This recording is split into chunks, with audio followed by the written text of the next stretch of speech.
দেশের মানুষের জন্য জীবনটা উৎসর্গ করে গেছে। দেশ যে কি হারাইলো সেটা ভাষায় প্রকাশ করতে পারতেছি না। ওনার কথাটা মনে হলে আমাদের চোখে পানি আসে, সত্যি খুব মর্মাহত।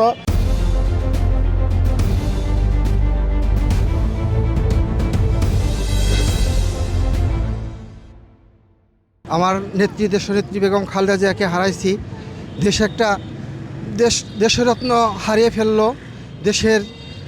দেশ যে কি হারাইলো সেটা ভাষায় প্রকাশ করতে পারতেছি না। আমরা মর্মাহত। দেশে যে কি হারালো, এই যে আমাদের যে আপসীর নেত্রী ছিল, ওনার কথাটা মনে হলে আমাদের চোখে পানি আসে, সত্যি খুব মর্মাহত।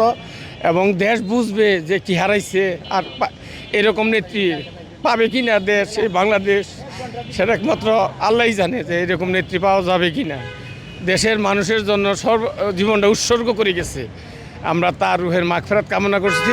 আজকে আমাদের নেত্রী আমাদের মাঝ থেকে হারিয়ে গেছে, এই জন্য আমরা মর্মাহত। চুল পড়া অনেক কমে গেছে, থ্যাংক ইউ মা। চুলের ভিটামিন জুই মাল্টিভিটামিন কোকোনাট অয়েল। এই শোক আমরা স্তব্ধ, জাতি স্তব্ধ। আমরা যে নেত্রীকে হারিয়েছি, উনি সাধারণ গৃহবধূ থেকে একজন অসাধারণ দেশনেত্রী, অসাধারণ গণতন্ত্রকামী একজন নেত্রী, মানবতাকামী একজন নেত্রীকে আমরা হারিয়েছি। এই শোক আল্লাহ আমাদের যাতে সহার তার তৌফিক দান করেন। বিশেষ করে দেশনায়ক তারেক রহমান, উনি যে ওনার পরিবারকে আল্লাহ শোক বইবার ক্ষমতা প্রদান করুক। আসলে উনি বাংলাদেশের অবিসংবাদিত নেত্রী ছিলেন।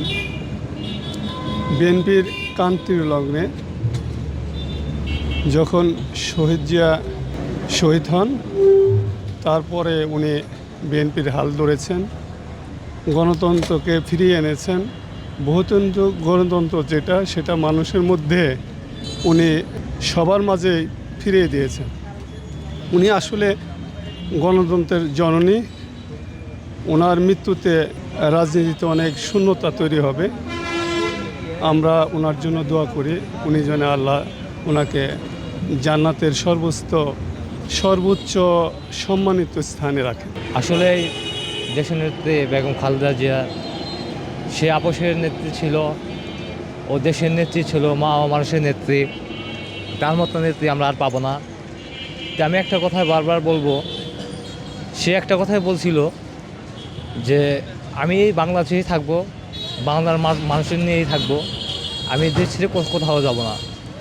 যে আজকে এই নেত্রী, সে ত্যাগছে রাজপথে কাণ্ডারি মানুষের জন্য, এই দেশকে ভালোবেসেছিল বলে আজকে দেশের জন্য সে অনেক ত্যাগ স্বীকার করছে। তা আমি তার জন্য দোয়া করব, সে যেন ভেস্ত নসিব হয়, আল্লাহ পাক যেন তাকে ফেরদাউস ও ভেস্ত নসিব তাকে দান করে, ও দেশের জনগণ সাধারণগণ যেন সবাই তার জন্য দোয়া নসিব করে, সে যেন তার আল্লাহ পাক তার জীবনের সমস্ত গুণাবলী আল্লাহ পাক তাকে মাফ করে দেয়।